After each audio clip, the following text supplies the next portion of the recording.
business of evolution, not revolution, is setting us in good stead. If we bring in Hurst, Davis, and the C word, surely you'd be tipping us for automatic. Yeah, I would. Yeah, but I just remember 38 years of Hurst, pretty much.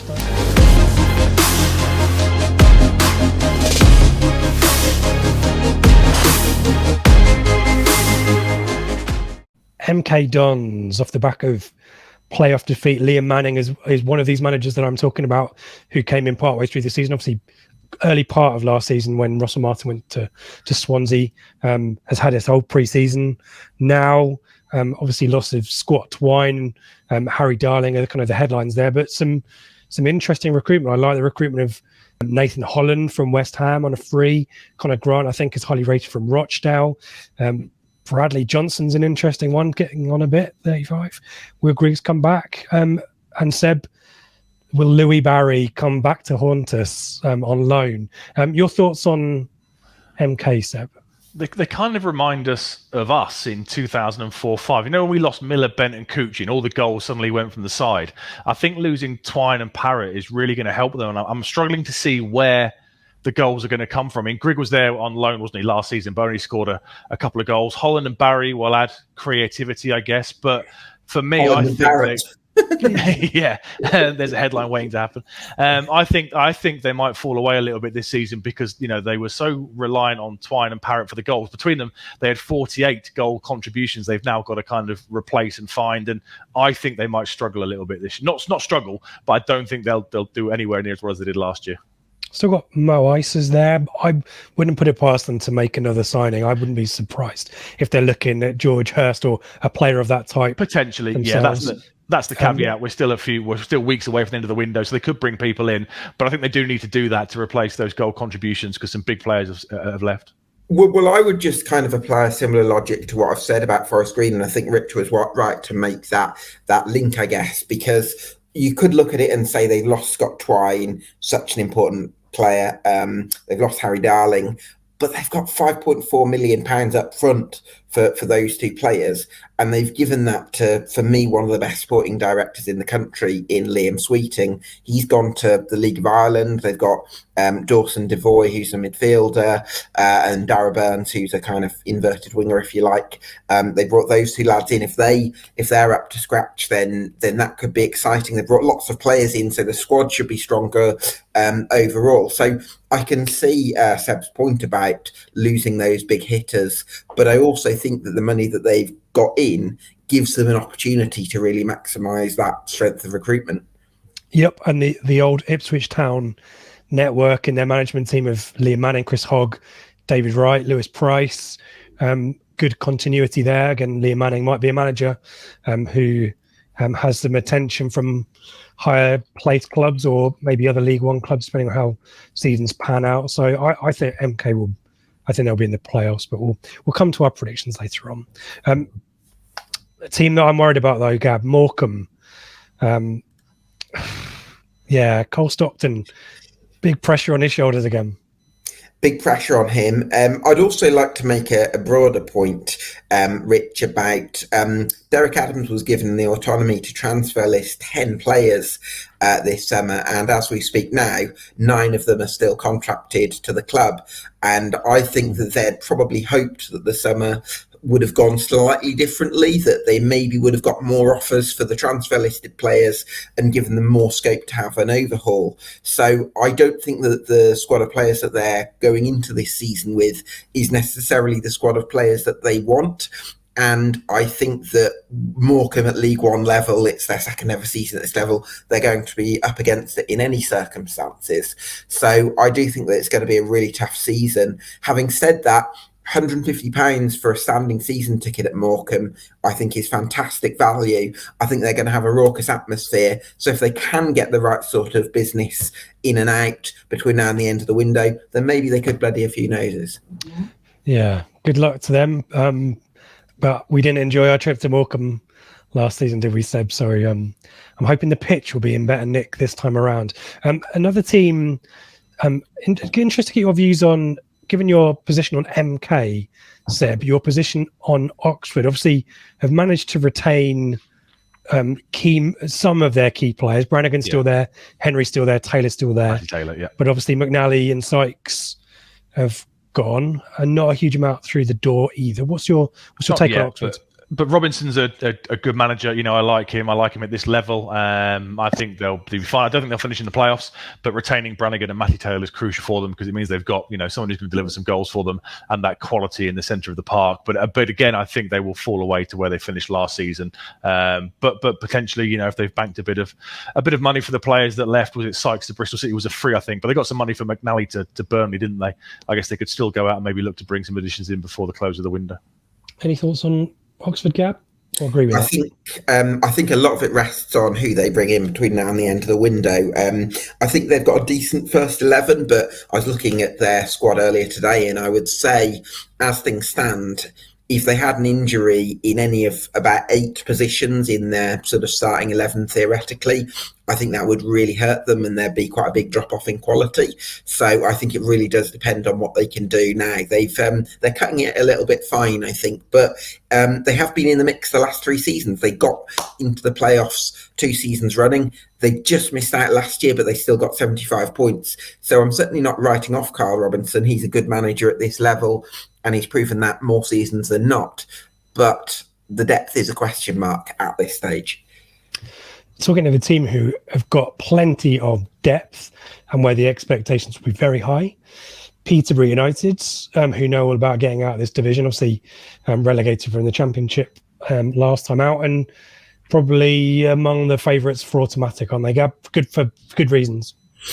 Yeah, I think there was a big improvement from them under Grant McCann when he took charge in February. It wasn't quite enough to keep them up, but there was pretty big difference in terms of performance, in terms of results, and there's Darren McAntony, the chairman, has spoken a few times about just there's different demands. Grant McCann isn't actually demanding loads in terms of transfer budget. He's actually sort of pushing the envelope in terms of, can we improve the sports science department? Can we have a bigger coaching staff? Can we have this, that, and the structure and all this kind of thing to improve the overall package? And I think that's probably the exciting thing about Peterborough. They've signed David Ajiboye from Sutton. He's a really energetic, unpredictable winger who I like. So yeah, I can see why people think they'll be in the mix. And Grant McCann, of course, a manager that's won the title at this level before with Hull City. If I was to find one weakness, a couple of loanees, young loanee goalkeepers, which is a strange situation, but maybe there's some recruitment. No, I think on that though, Rich, you can actually get good quality goalkeepers on loan in, because so many clubs prioritise experience in terms of goalkeepers. That means that goalkeepers who could, ability-wise, be good enough to play higher, end up becoming available for a loan deal in League One because of that sort of prioritising of experience. So actually it's kind of going against the grain of the general market. That means you can actually find players that are better than you might otherwise be able to get. I'll take the example from Portsmouth and Bazzani last season. Yeah, he was very good, wasn't he? Yeah, I mean, players still at Peterborough: Clark Harris, Jack Marriott, Ricky J. Jones, Sammy Smodic, Ryan Broom, Jack Taylor. So yeah, there's a good amount of quality there. Talking about another team that has retained their quality and looking to supplement it, and another manager, Gab, who I would lump into came through partway through last season and has now got a full pre-season under his belt, Stephen Schumacher. Plymouth guys, what's our take on Plymouth, Seb?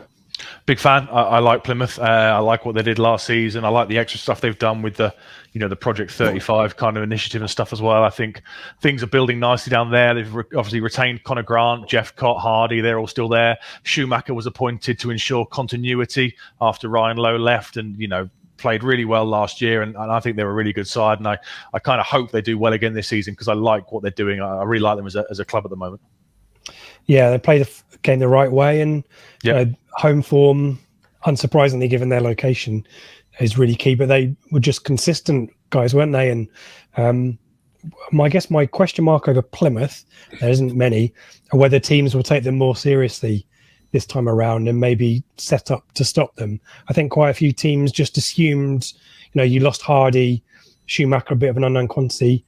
Would the form drop off? And there was kind of a bit of tailing off in the start of the new year, and they bounced back, didn't they? I just wonder whether teams will take them a bit more seriously this season, Gab, and they might not struggle, but might find themselves in games that are a bit tighter than they were this time last season. Possibly. I'm going to come back to it though and say that clubs that have retained so much of last season's squad, apart from, it's pretty much other than Ryan Broom, he's the only real player that Plymouth have lost. They had him on loan last year. They brought in Matt Butcher, who's a similar sort of energetic box-to-box midfielder. I really like the way they play. They're a smooth passing style. They've made some good at it. Ballymumba on loan from Norwich is a signing that I'm particularly keen on. Sorry for swearing on the Ipswich podcast. It was a blind spot from me. But I really like Ballymumba. So I think Ipswich have got a good squad. I think they're going to be stronger than last season. So I'm excited to see how they get on. Yeah, it's I think they've got a chance. Plymouth. We'll come back to that later on. An interesting team, Portsmouth, starting to do some recruitment. They desperately needed a forwards. They signed Joe Pigott on loan from us, and Colby Bishop has signed on the day we're recording this as well, I believe. And I've got a soft spot for Colby Bishop, ex-Leamington striker. But Marcus Arnott, we talked about, he's left. What's your thoughts on Portsmouth, guys? Gab, they should be targeting top 6, but have they got the quality to do that? I really rate Danny Cowley as a manager. I think he's been successful everywhere he's been. I think he's meticulous. He's got them playing an aggressive, high-pressing style. I think the question mark of quality is a valid one. And also I'd add to that Colby Bishop and Joe Pigott, 2 really good strikers, but they're quite similar because their main strengths are that they've got good hold at play, they've got a good spring, and they're hard-working.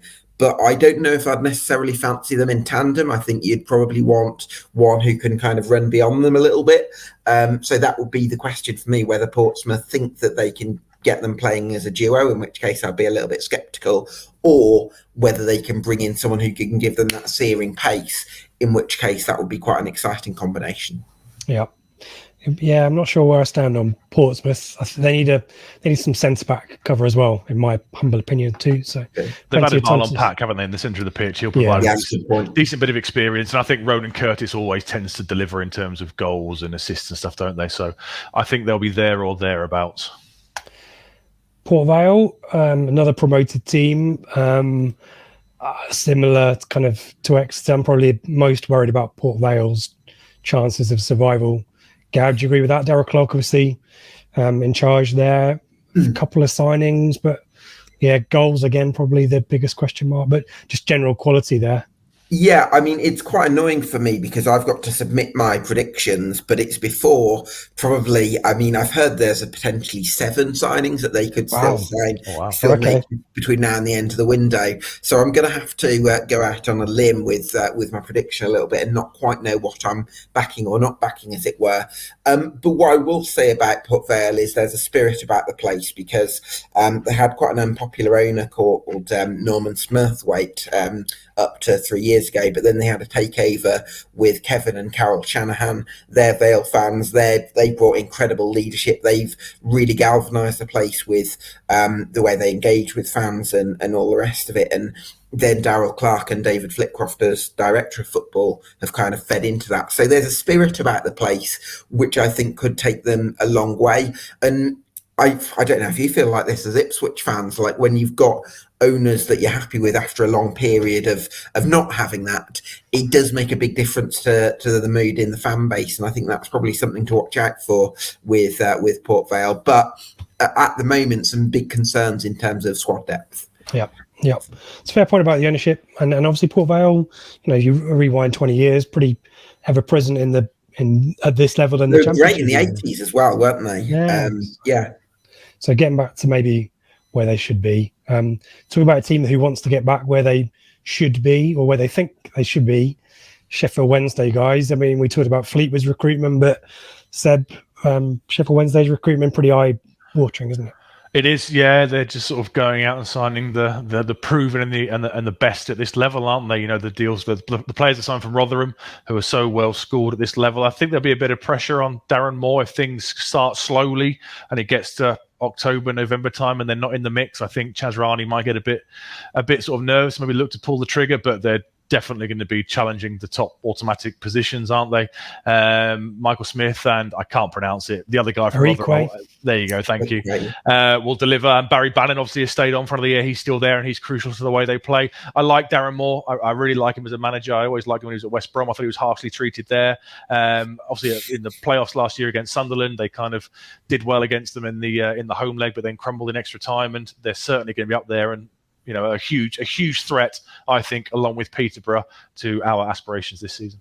Yeah, the names to chuck at you: Gab, Will Volks from Cardiff, Ben Hennigan I like from Wimbledon, centre back. David Stockdale, now him from Wycombe, and Tariq Backinson signed from Bristol City today as well. So they're going for it, aren't they? They certainly are, Rich. I think it's so easy to make a case for Sheffield Wednesday. I completely understand why they'll be favourites for automatic promotion. And I think they've got so much going for them in that respect, and probably the best squad in the division on paper. So I'm not going to make an argument from that point of view because I think it's pretty obvious. I am going to make a point, though, about Darren Moore. Seb's mentioned that he really likes Moore as a manager. I'm actually sitting in the unknown in the sense that I worry a little bit that maybe falling into it is a little bit ungenerous, but I'm conscious that when he came in at West Brom, it was kind of a galvanising job after Tony Pulis and Alan Pardew, and he nearly kept them up, and he did really well, but that was kind of a galvanising work. And then he had a lot of individual quality at West Brom in the Championship. I didn't think they were necessarily that coherent as a side generally. And then at Doncaster, I feel like there were just one or two loans that just kind of elevated them towards a kind of playoff push when maybe they weren't necessarily that great aside. And I just feel like, and Barry Bannon even, last season, Sheffield Wednesday, a lot of their game was give the ball to Barry Bannon. Now, that's not a bad player to rely on, but do I see Sheffield Wednesday as a team that's got a proper footballing structure, a proper identity that doesn't rely on individuals? That's my question mark over Darren Moore. I feel like he's relied on individuals at times in his career. I think he's a fantastic person. I think he conducts himself with class, and he's the type of person that you want representing your football club. So full respect to him for that. But I do think that there's better managers in this division. And I think that would be the one argument against Sheffield Wednesday. Interesting stuff. Yeah, I kind of recall his Doncaster team that we drew 1-1 with him. We're really flattering 1-1 draw for us. In our kind of first season down at League One, said maybe, yeah. And being really impressed with them. And obviously when he left for Sheffield Wednesday, they plummeted down the division. And it'd be an interesting one. But yeah, I think both of you kind of rightly make the point that there's a level of expectation there, and those signings mean that he needs to hit the ground running day one, really, doesn't he? So I wouldn't be surprised if he was the first manager to go in the league this season. I wouldn't be surprised at all. Interesting stuff. Shrewsbury, talking about a team with maybe slightly different levels of expectation, but Seb, you mentioned before you thought they'd done some good recruitment. Decent business, yeah. Che Dunkley's joined, Tom Bayliss and Aidan O'Brien, I think, all add quality to the squad. I know they didn't finish there. They didn't do amazingly last season, didn't pull up any trees, but I think this will be very much a transition season before they look to kind of build and maybe sort of push on next season. I'm quite impressed with what they're doing. Obviously, vastly experienced manager and Steve Cottrell, who knows all about the league and all about what's to come. And I think they'll do okay and finish relatively comfortably mid-table this year. Yeah, Jordan Shipley, a couple of players from Coventry. They've got a loanee as well, Julian Da Costa as well. I think probably that experience in Cottrell will be enough for them, Gab. But I just look at the prevailing wisdom of owners of clubs at the moment in their recruitment and wonder whether Cottrell is maybe another manager who, if they have a poor start, they might be looking for someone a bit more progressive. I don't want to out you as a blue nose on this podcast, but I'm going to out you as a blue nose. Yeah, go on. You know about Steve Cottrell, obviously, as a Birmingham fan. What's your thoughts on him? Well, yes, he's not particularly fondly remembered at Blues. Cottrell built one of the best teams I've ever seen at this level in Bristol City in 14-15, and that was just outstanding. And I think if you can do something half as good as that at Shrewsbury, they'll have a really good season. And I think squad-wise, they've improved on what they had last year.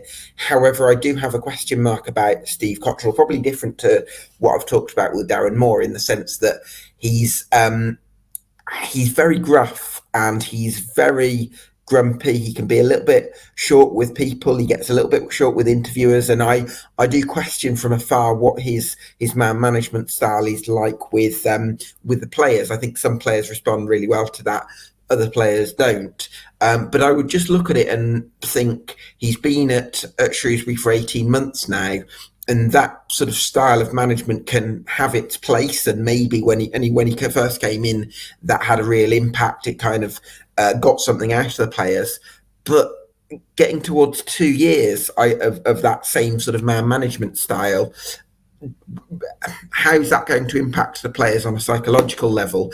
That's a slight question mark that I have over Shrewsbury, that would maybe stop me going as high on them as I would be inclined to, based on what they've got squad-wise and how they've improved on last season. Yeah, I think I agree with that. And Seb, would you lump? And there you go. I've revealed my question already. Would you put Cottrell in the kind of class of managers who are slowly finding their way out of the game now, as in Tony Pulis, Mick McCarthy, whose ways of doing things maybe 2D and a 3D, young, developmental, progressive coaching type environment? Because we've talked about a shed load of teams at this level, including new managers at this level, who I'd say are the new school. Yeah, and then Steve Cottrell, maybe a couple of others.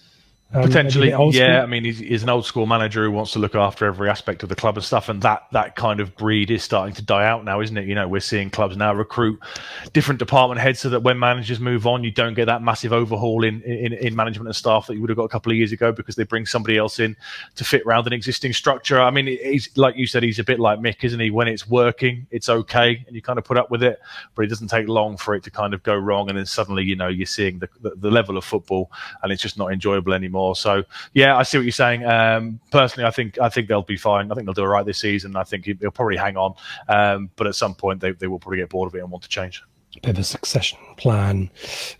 Finally, finishing things off with another playoff losing side. It sounds really, really harsh. Here's a statement of fact, but they're not losers. Playoff finalists. Playoff finalists. Thank you, Gab. Unsuccessful playoff runners up. Wycombe, yeah. I mean, Ainsworth has been around for a while. He's probably the longest serving manager, one of the longest serving managers in the EFL now, I guess. A bit of churn there this summer, but not a huge amount of notable players coming in yet. You've mentioned a couple of Man United loanees. What's your take, Gab, on Wycombe? I wonder whether they've been found out a little bit, and whether Ainsworth maybe needs to evolve the playing style a little bit. I think that's certainly going to be, that's a valid point from my perspective. I think in terms of the lack of signings, one thing that I think what Wycombe are hoping for is that they've introduced a B team under the co-Higgs ownership regime. So the idea is that they pick up these players that have dropped out of academies, or pick up these players that are doing really well in maybe the lower reaches of the non-league circuit at sort of 17, 18, 19. And then they kind of blood them into the squad, so that players gradually become sort of established squad members, when they don't necessarily look like that as signings in the first place, because when they sign, they think, oh, we'll just go into the B team. So that's what they're hoping will happen. I think the risk that comes with that is that, and I've done some digging on this as well for my season preview, they've got more players who are in their 30s than they have between the 23 to 27 age bracket. So that lack of peak age performers is an issue for me, because if some of the veterans like your Gareth McClearys and your Sam Vokes have done it before in the Championship, so reliable last season, if they were to drop off, then you're looking at players in the under 23s bracket to step up at a level that might not be organic for this stage of their development. I think that's the bridge that you've kind of got to look out for when it comes to Wycombe.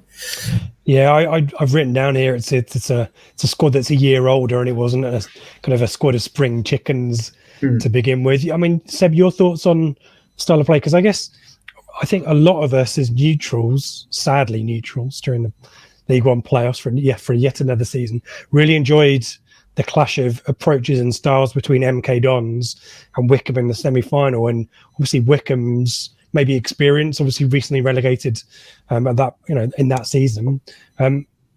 Am I being a bit too critical of? Obviously, there's different ways to play football. Yeah, I mean, personally, personally, it's not for me. I don't like the style of play that we see for them, but it is effective for them. They are a team that is greater than the sum of its parts. I think it's worth mentioning the amount of experience they've lost this summer. We're in the dressing room though, with Stewart, Stockdale, and Akinfenwa. Yeah, all gone. I think that might hurt them in the dressing room. But like you say, it's a squad that is now a year older. I thought Ainsworth might potentially move on in the summer. I think he was linked with Blackburn at one point, wasn't he, when Mowbray was leaving? But obviously he's hung around and stuck in there, and that's probably their greatest asset for them. They are what they are. You know what you're going to get when you play against a Wycombe side. But being a year older, having lost that experience, I don't think they'll be in the playoffs this year, personally. By making that criticism of the style of play, it's not a criticism or necessarily a suggestion that Ainsworth isn't a good manager, because I think he is, and we were quite privileged. We are quite fortunate to have him as one of the pundits when we played Rotherham at the end of the season, Gab. And the way that Ainsworth spoke about us, it's clear that he's another one of these kind of coach who likes to develop and learn. So maybe there is a slight change in the guard there and an evolution of the style of play, but probably if you do that, you risk your chances of top six. So maybe it's a season of change for them, but they'll be top 10. They shouldn't. No issues for Wycombe really. So we should wait and see. Guys, we've got through the A to Z, the 1 to 24. Gab, you mentioned it a couple of times. Wycombe, you'll be giving us your 1 to 24 next Tuesday. I think this will have probably come out by then, so that's where we can find it. Sure. So you can find it on my Twitter account. I'll at Gab Sutton, basically previews of all 24 clubs in League One. I'm also covering the Championship and League Two. Championship will be out on League Two will be out on Monday. Championship will be out on Wednesday, and obviously League Two out on Tuesday. Really excited about that. I also on my Twitter account talk to fans of different clubs, so lots of interaction there with the EFL community. And I have a show called EFL Debate where I talk to players, fans, managers, owners, directors, whatever, you name it, across the EFL. Have a lot of fun with it. It's been a fantastic experience for me. So do check it out. Follow me on Twitter at Gab Sutton and follow the hashtag EFL Debate. Love that. Hashtag EFL Debate. Gab, thank you so much for sharing your insights and wisdom with us. We've kind of nicked it just ahead of your own content release, but it'll be still definitely worth it and worth a follow just throughout. And the discussion kind of always continues on Gab's Twitter. If there's a signing coming in or a transfer rumor link, then Gab's probably your man just to get some insights there. And what's great about Gab as well, really good at taking in views and opinions from supporters. There's no way that you can get to all 72 grounds. Yeah, exactly. Week. Yeah. So I do lean on fans so much. It's really helped me kind of broaden my knowledge and stuff. So really appreciate your engagement as well. Thanks, Gab, and enjoy the season. You too, folks, and hopefully it's a successful one for town. There you go, Seb. Do you feel a little bit smarter, a bit wiser now we've nicked all of Gab's good insights, all of his hard work? Yeah, as he was detailing all those stats and insights we weren't aware of, I completely rejigged my finishing table for the league. So no, brilliant, absolutely superb guest, wasn't it? Added some superb content there, and yeah, I'm really looking forward to the start of the season now. Let's get on with it. Let's get on with it. At Gab Sutton, as we're saying, we're going to finish off last couple of minutes with our predictions for the League 1 to 24, which I think we probably need to change a little bit after that conversation. We'll see how. I think the intention is maybe to revisit this throughout the season and embarrass ourselves with how poorly we've done this. It's just for fun. Doesn't matter. Exactly. Right, let's stick them on the screen. On the left is me, on the right is you, and I've even done a little table of differences there. Let's talk through the big chunks of the kind of automatics, the playoffs, and the relegation spots. I guess controversially, I need to come clean to those listening on the podcast. I've got Ipswich third. You've got Ipswich second. You've got Peterborough first. I'm going Sheff Wednesday, but I might stick Sheff Wednesday second and Peterborough first. But yeah, I just can't bring myself to back us. Positivity. No, never bet on Ipswich. So it's new now. It's a different era. Things have changed. Those last 6 months under McKenna were superb. So I know 11th to second is a crazy jump, but the business of evolution, not revolution, is setting us in good stead. If we bring in Hurst, Davis, and the C word, surely you'd be tipping us for automatic. Yeah, I would. Yeah, but I just remember 38 years of Hurst, pretty much. No. So we'll see. But yeah, I mean, we're both pretty clear that Peterborough are going to be on the automatics. And Sheff Wednesday, to be fair, we've only got kind of, I've got Sheff Wednesday third. I've got them third. Yeah, I just like we spoke about with Gab. I just think a lot of pressure on Moore. They might take a bit of time to kick into life given the bodies that are arriving. And I think if they were struggling round about October, November time, I think they'd pull the trigger, which could set them back a little bit further as well. So I think they'll be fighting out. Don't get me wrong. I think there'll be a kind of a 3-horse race from my Peterborough, Ipswich, Sheffield Wednesday predictions to the end of the season. But I think hopefully for us, they might just fall slightly short. And I think Peterborough will win the league because of the quality we mentioned in, Johnson, Clark, Harris, Sammy Smodic, Grant McCann won it last time he was here with Hull. They're well schooled at this level, and I really fancy them for the title. So I've got Ipswich third, so as close as to the autos as I dare. So is that a third fighting with the autos, or do you see us? Yeah. Okay. Yeah. Last day misery. No, hopefully not, because then we'd be the lowest favourites for the playoffs, wouldn't we? But my playoff teams are. Oh, Ipswich, in your world, we play Bolton in the playoffs. Yeah, Ipswich, Plymouth, MK Dons, and Bolton, which would be scary, wouldn't it? And you've got Sheff Wednesday, Bolton, Plymouth, and you've got Derby. I have, yeah. So also we've got Plymouth and Bolton the same. We both think they're going to finish in the top 6th. But I've gone for Derby. I've just got a feeling they might gate crash 6th because they're a bit jammy as well, which I know isn't any kind of scientific insight or anything. I think Pride Park full every week will make a difference. And I think some of the players they're bringing in will do all right at this level. I can see them going on a bit of a run at the end of the season and just scraping it. And you've got MK Dons outside the playoffs. I have, because I can't see who's going to replace all those goals. I know they've got Mo Isa still, but unless they go and spend some of that money, which you would assume, Twine went over a month ago, didn't he?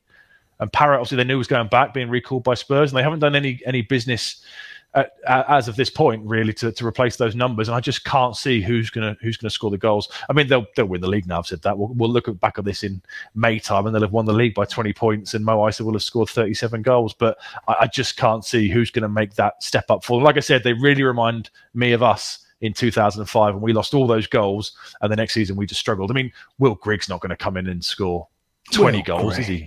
Look at him. Start with him. I as I said on the previous bit with Gab, I just think there's enough of a coherent strategy and playing style that they'll make do. I don't think they'll be anywhere near the autos, but I think they'll be 5th. I think they'll be in the playoffs. And we've kind of both got Wycombe just outside. Yeah. I've realised that I've got my spreadsheet numbers wrong there. I've need to redo my ordering, but yeah, I mean, generally, apart from Derby, both of us we've got quite a difference of opinion on Cambridge.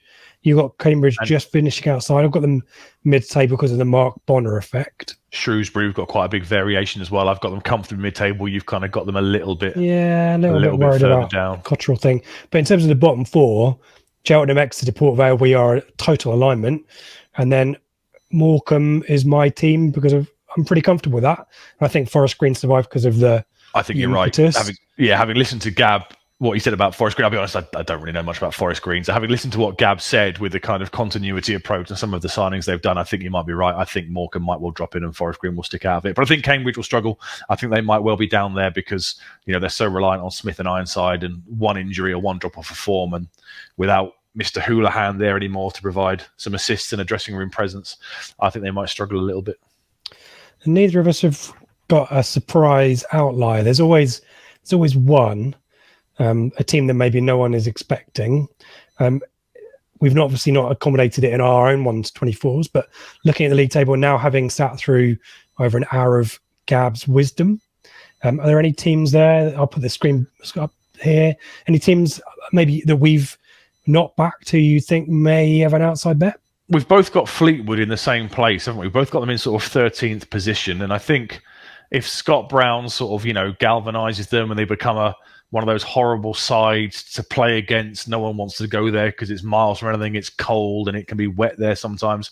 I think potentially with the signings they've made, they could be a bit of a dark horse this season. Potentially might be the one that I might look at and think, oh yeah, maybe they might kind of push on a little bit if Scott Brown gets it right. Yeah, I think I'll agree with that. Good stuff, Seb. Thank you for sharing your insights and your opinions as always. If you disagree with us or if you agree with us, do let us know in the comments your 1-24 picks or your picks for automatic playoffs and relegation. And we will freeze them for posterity and then come back and look out how terribly wrong we all were. But hopefully not. I kind of feel... I hope you're wrong. I want to finish in the top two. I hope I'm wrong as well. There you go. That's the point to finish on. We all hope that I'm, as always, Rich is wrong, and I'm happy to take one for the team and be wrong for the good of everyone else. So fingers crossed. But I'm not going to say Ipswich to be promoted or Ipswich. Be positive. If you can't be positive a week before the start of the season, when can you be? Oh, Saturday morning before Bolton, we're winning the league, 100 points, HMS Pistol League, all that kind of stuff. But writing it down, whole other ball game. So we will come back and see how we get on throughout the season. But as I say, do let us know what you think of your 1-24s, and do check out Gab's 1-24. Let's see how close we are to him. I suspect there may be some differences there, but all different opinions, different opinions for different needs. In terms of bits and pieces kicking off on the podcast, Blue Monday, ITFC.co.uk, where you need to go for all your various bits and pieces of information. If you're watching us on YouTube, do pop us a thumbs up and a like. Helps nudge us up the algorithms. Do subscribe as well if you haven't already. And you can also give us a tip as well if you liked what you heard and what you saw. You can support us through a financial donation that way, or via Blue Monday ITFC.co.uk. You can support us via Ko-fi or Coffee, whatever it is, or you can get yourself some Blue Monday merch and get something for the bargain as well. So t-shirts, hoodies, mugs, dog bandanas, whatever you need there with Blue Monday logos on. Head over to Blue Monday ITFC.co.uk to avail yourself of our merch store. Our Telegram group as well, also linked to our Blue Monday ITFC.co.uk. First 2 weeks is free. It's our discussion group. We love it. A large number of you joined after we talked about it on the Flagship show. So yeah, the debate continues 24/7, 365. Do get involved. It's a 2-week free trial, no commitment, and then a monthly subscription after that. And Seb, you're always a good endorser and an advocate for the Telegram group. Give us your very brief review again, as always. Like I said on Sunday, massive fan on it. It's a brilliant little community. It's basically Twitter without the clientele that we all maybe want to look and avoid a little bit. It's a great place where we get some insights, we get some behind the curtains kind of peeks and stuff from certain people. We've got loads of different groups on there. It's just a brilliant little community that's being built. Come and get involved. It's a £5. You get 2 weeks free and then it's £5. What can you spend £5 on that gives you entertainment and insight 24 hours a day? Because sometimes you wake up and there's like 20 messages in there. So it's brilliant. Get on there, come and give it a try. You won't lose out, and I think you'll be pleasantly surprised about the quality of the chat and how many different things are discussed in there. If we do say so ourselves. And all the Blue Monday team are there at various points as well. So yeah, great fun there. So do get involved. In terms of new season means shows more routinely. So this coming week, I would hope that we have a Q&A after the Southend friendly. Pre-match shows back, though we already know that Seb is swanning off on holiday, so I won't be there. But the pre-match show will be back on Friday, featuring our new League One roundup and predictions show, and the Flagship back on Sunday night. And we have some details, bits and pieces to announce next week about our shows and slight tweaks and improvements that we hope to make. So keep your eyes peeled on our socials, and Telegram group. Probably get to hear about this a little bit in advance as well. So there's another reason to join the Telegram group. Seb? It's all exciting. It's about to start. It's like Christmas Eve, isn't it? Here we go again. Season number. Happy days. What is for me, 30, 31, I don't know. But yeah, happy times are here again. This is my 30th season. I must be a couple behind you. It must be 28 then, maybe, because I didn't live in the town. A late starter as well. Yeah, okay. And that season ended with a title and a promotion. There you go. There you go. Not in your predictions, though. Not in your world. Not in my world. Your world, though. I want to be in your world. Channing Tatum to my Jonah Hill. There we go, guys. Thank you for joining us, as always. Seb, thank you for your time as well and your insight. Enjoy your holiday. And we'll no doubt see you soon. And take care, everyone.